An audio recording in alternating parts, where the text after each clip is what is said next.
နောင်တဆိုတာမျိုးလုံးဝမကောင်းဘူးနော်နောင်တဆိုတဲ့အတိုင်းပဲနောင်မှာဟဲငါအဲ့တုန်းကမလှုပ်လိုက်ရလေချင်းမရလိုက်ရလေချင်းမဖြစ်လိုက်ရလေချင်းဆိုပြီးတော့မှတပြီးတော့စိတ်မကောင်းဖြစ်ရတာယူကျုံမရဖြစ်ရတယ်နောင်တဆိုတဲ့စကားလုံးကလုံးဝမကောင်းအခုပြောချင်တာကဒီနောင်တနဲ့ပတ်သက်ပြီးတော့မှ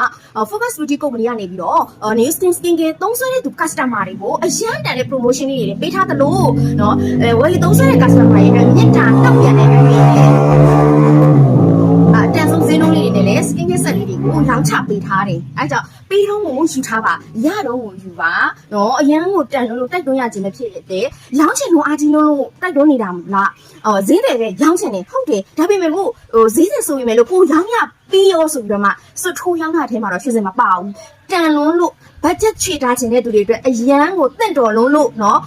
နောက်ထပ်မရမှာစိုးလို့ရတဲ့အချိန်တိုင်းမှာယူဖို့ရအတွက်တိုက်တွန်းတဲ့ဈေးတွေပါနော်ပြောချင်တာကမနေ့ကရှုစင်ပြောထားသလိုပဲဒီနေ့မနေ့ခင်းကြီးမှာပဲ surprise တိုက်လိုက်တဲ့အစီအစဉ်က38,500တန်ကို26,000တန်နဲ့ရောင်းချပေးတဲ့ travel set လေးအဲ့ဒီမှာဘာတွေပါတယ်လဲလို့ခဏခဏမေးကြတယ်ပြောပြပေးမယ်နော်အဲ့ဒီမှာကကြတော့ဒီနေ့12,000တန် new skin toner 50ml ဘူးလေးပါမယ်9,000တန်ရေဓာတ်ဖြည့် moisturizer ပါမယ်6,000တန်မအိုစင်း new skin လေးပါမယ်3,500တန်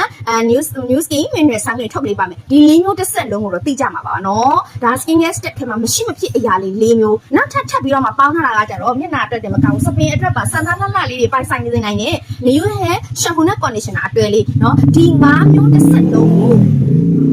မြန်မာငွေကပုံမှန်ဈေးဆိုလို့ရှိရင်38,500ပဲဒီ၅မျိုးတစ်ဆက်လုံးကိုလေဒီလိုနော်အဲ့အကြီးပါကင်လှလှလေးနဲ့ထည့်ပြီးမှဖြစ်တယ်ကဲဘလောက်ကိုမှတ်လိုက်တဲ့နော်ပါကင်လေးကအစားချစ်စရာလေးတကယ်ကိုနော် brand ဆန်နဲ့နော် skin care set ကလေး38,500တန်ကို26,000နဲ့ရောင်းပေးနေတာပါကဲလက်လီလက်က399 256 339 385ကိုဆက်သွယ်ပြီးတော့မှာယူလို့ရပါပြီနော်